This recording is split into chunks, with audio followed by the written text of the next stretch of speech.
ZEE5 पर release हुई web series sunflower fans को खूब पसंद आई और सभी बेसब्री से इसके दूसरे सीजन का इंतजार कर रहे हैं। शो में सुनील ग्रोवर, रणवीर शौरी, आशीष विद्यार्थी जैसे दमदार एक्टर्स नजर आए। वहीं सीरीज में मिसेस आहूजा का किरदार निभाने वाली एक्ट्रेस राधा भट्ट ने भी दर्शकों के दिलों को चुराया और रातों रात वो सोशल मीडिया पर नेशनल क्रश कहलाने लगी। सीरीज की सक्सेस के बाद राधा भट्ट ने एक इंटरव्यू में अपनी ऐसी आप बीती सुनाई जिसे सुनकर लोगों की भी आंखों से आंसू आ गए। राधा ने कहा, मेरी जर्नी काफी मुश्किलों से भरी है। मैं जब 17 साल की थी तब मैंने अपने पिता को खो दिया। मेरे 2 भाई हैं और मैं सबसे बड़ी हूँ, तो आर्थिक तौर पर सभी जिम्मेदारियां मेरे पर आ गई। मैंने पहले घर पर ट्यूशन पढ़ाना शुरू किया, फिर जब मेरा ग्रेजुएशन हो गया फिर मैंने कोचिंग स्टार्ट की और पढ़ाना शुरू कर दिया। इसके बाद मैंने नौकरी भी की। ये काफी लंबा वक्त रहा। जब मैं पीछे देखती हूँ तो मुझे भी खुद के सफर पर हैरानी होती है। मैं खुद को भाग्यशाली मानती हूँ कि मुझे ढेर सारा प्यार मिल रहा है। एक्ट्रेस ने आगे कहा, मेरा एक को एक्टर ने मुझे कॉल किया और कहा कि एक पैरेलल लीड का ऑफर है, तो मैंने ऑडिशन दिया और उन्हें पसंद आ गया। उसके करीब 1 हफ्ते बाद मुझे उन लोगों ने सेट पर बुलाया और सैंपल शूट करवाया।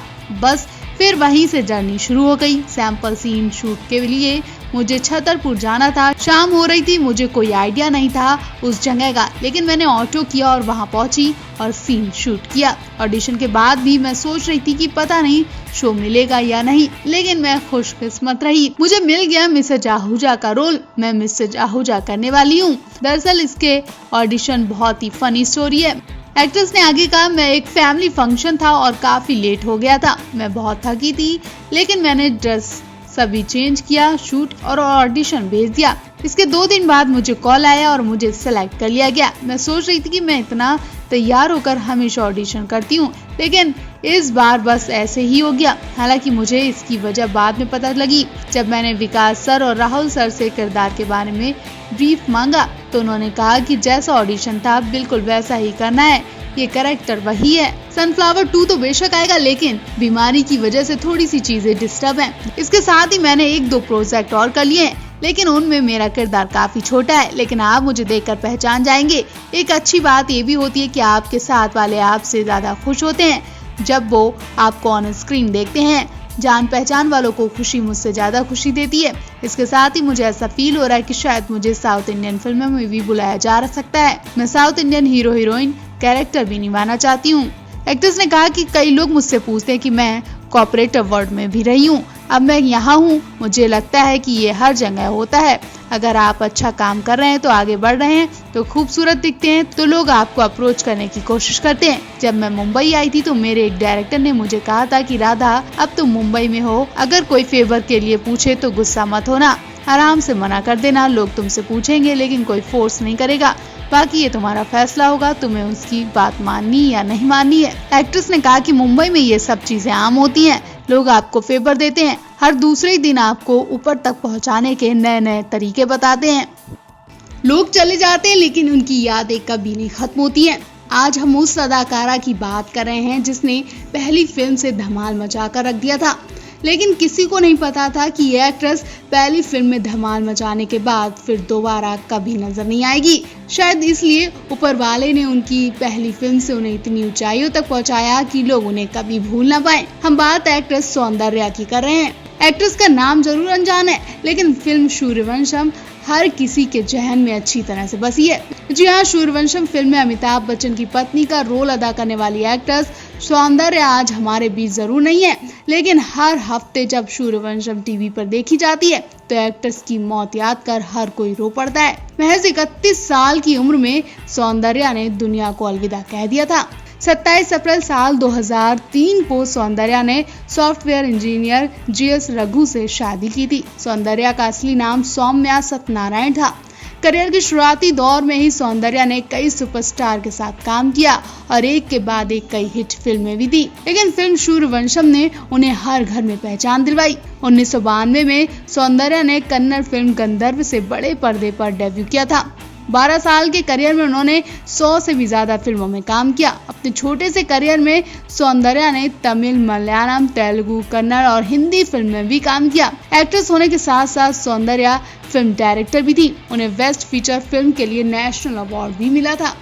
सौंदर्या ने बॉलीवुड में साल 2099 में अमिताभ बच्चन के अपोजिट डेब्यू किया था। सौंदर्या ने दोबारा कभी बॉलीवुड का रुख नहीं किया। उन्होंने फिल्मों में आने के लिए अपनी MBBS की पढ़ाई तक छोड़ दी थी। साल 2003 में एक्टिंग की ऊंचाइयों पर रहते हुए सौंदर्या ने अपने बचपन के दोस्त और सॉफ्टवेयर इंजीनियर GS रघु से शादी कर ली थी। फिल्मों की मदद से दर्शकों का दिल जीतने के बाद 17 अप्रैल 2004 में सौंदर्या BJP के उम्मीदवार के लिए चुनाव प्रचार करने करीमनगर जा रही थी। बेंगलुरु के जक्कुर एयरफील्ड से उड़ान भरकर जब हेलीकॉप्टर 100 फीट तक पहुंचा तभी क्रैश हो गया। हादसे में सौंदर्या और उनके भाई और 2 साथियों की मौत तुरंत ही हो गई थी।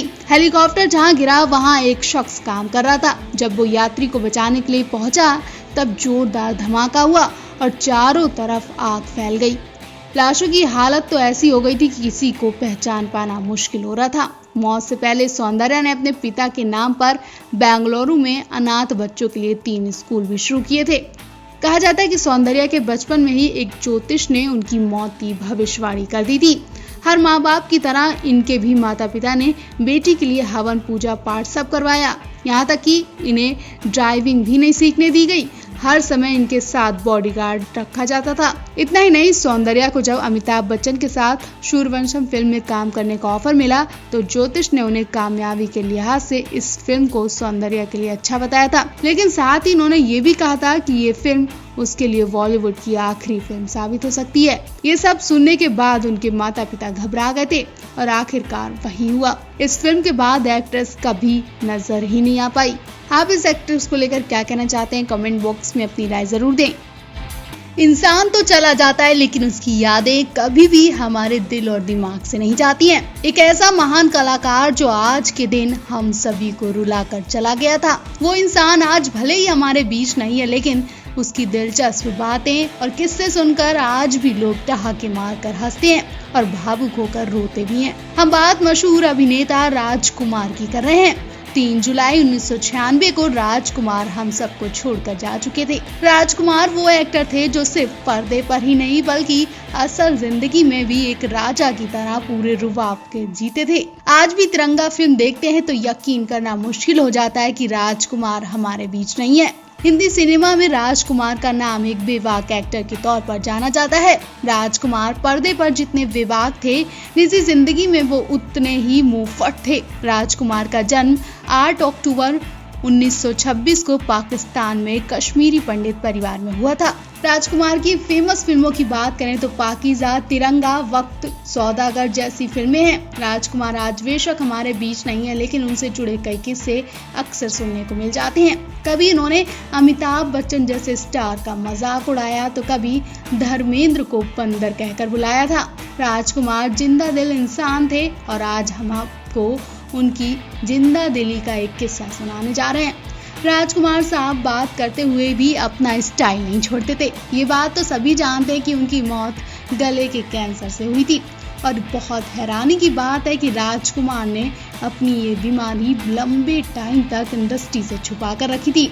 किसी को कानों कान खबर नहीं हुई थी कि राजकुमार इतनी बड़ी बीमारी से जूझ रहे थे और जब वो चले गए तब लोगों को पता चला। मीडिया में इस बात का तमाशा ना बने इसलिए उन्होंने ये बात सिर्फ अपने तक और अपने बेटे तक रखी थी।